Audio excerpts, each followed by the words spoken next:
Bropotri senada, sefrekuensi. Saya di Ansor selaku sebelum menjadi pengurus BW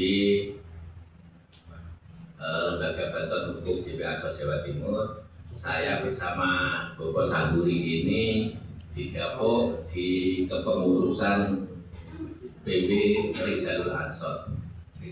Rijalul Ansor itu badan otonomnya Ansor yang khusus untuk sholawat dan zikir.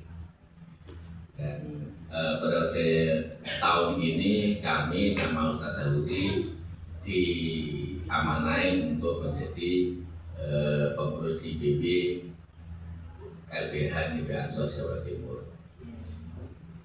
Kami dengan Ustaz Sangguri lama untuk komunikasi, berteman, dan persetujuan. Dari organisasi itu, barokahnya PCTA. Kenapa saya tertarik?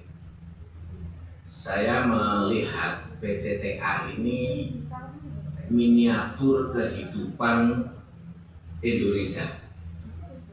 Disinilah Pancasila sebagai dasar negara dilakukan secara utuh oleh PCTA, tidak memandang golongan, tidak memandang status sosial, dan juga tidak memandang yang penting adalah soal keyakinan.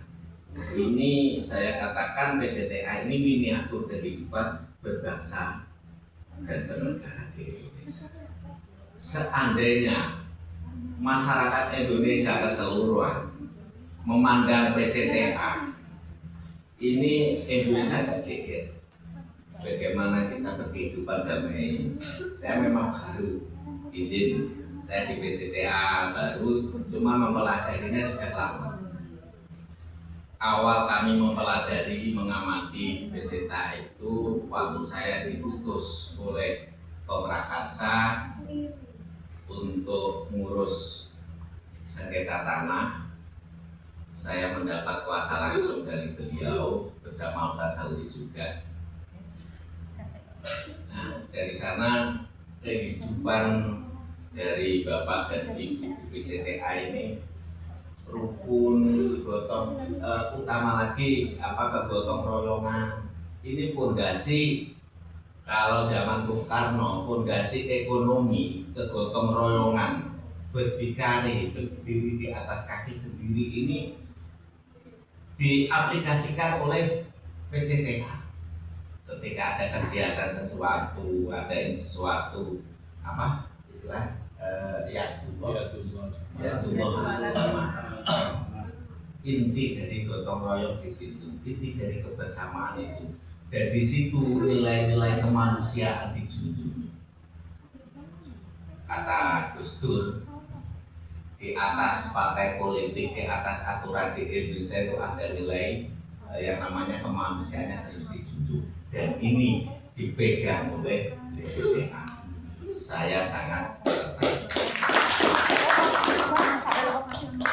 Saya berpikir saya diinstruksikan oleh ketua bidang untuk mengikuti rakernas waktu di Hotel Isro itu, dan di situ alhamdulillah dalam rakernas menghasilkan salah satu hasil rakernas itu adalah pendirian Lembaga Bantuan Hukum dan pembentukan mencetak advokat-advokat PCTA Indonesia.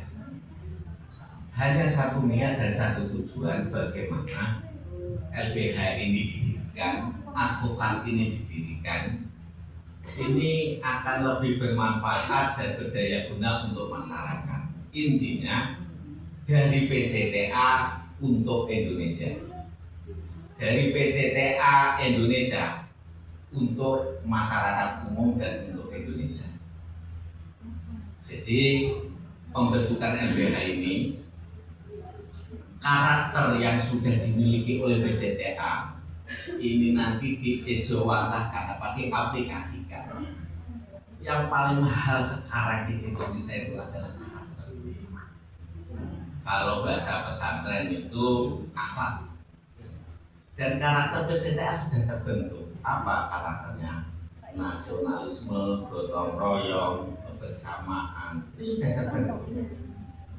Sehingga untuk memberi manfaat yang lebih luas kepada masyarakat, LBH dibentuk LBH. Dan yang paling penting, ini sudah direstui oleh Pemrakarsa. Kami bersama Mas Henry juga berkuari waktu itu sowan secara khusus di gedung apa Mas Henry?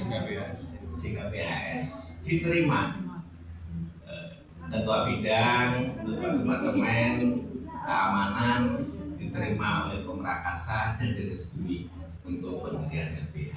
Ini yang menjadi kekuatan niat, kekuatan tekad bagaimana PCTA Indonesia ini lebih bermanfaat, membawa manfaat untuk masyarakat.